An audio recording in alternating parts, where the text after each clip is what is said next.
Yun, magandang tanghali mga kanjeros. Andito tayo ngayon sa sa ating maisan. Bale, pakita ko sa inyo ang mais. Buti hindi na sira nung bagyo. Bagyong Tino. Ayan o. Nag-umpisa na siyang mamulak mga kanjeros.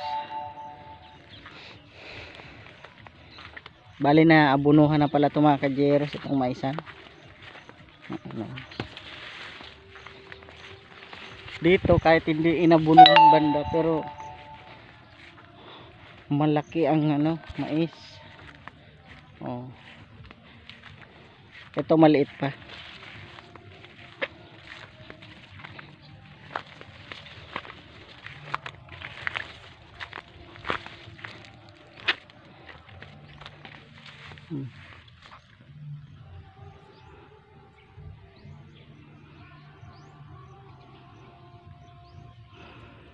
Makikita nyo green na green ang mais mga kajeros.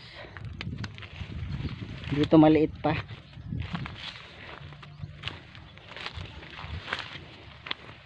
Bali nandun yung baka natin, no? Yung dalawang baka.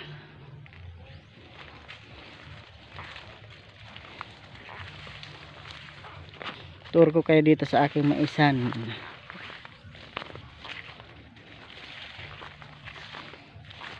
Hindi to inararo mga kajeros. Ano lang to, lang ang pigtaniman niya. Ginamitan ng piko. Bungkalin lang ng lupa. Ayan, tapos taniman ng mais. Ano, taas pa ng bukid daw sa harap ng bahay, oh. Bali doon lupa pa yun nila misis doon. Hanggang doon, oh. Oh.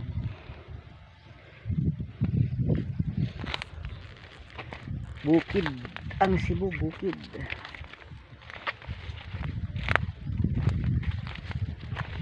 Silong tayo kasi mainit.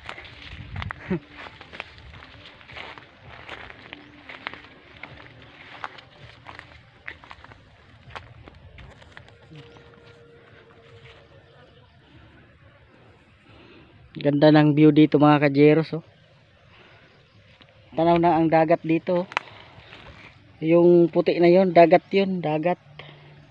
Hindi lang maklarado kasi maraming ulap banda doon.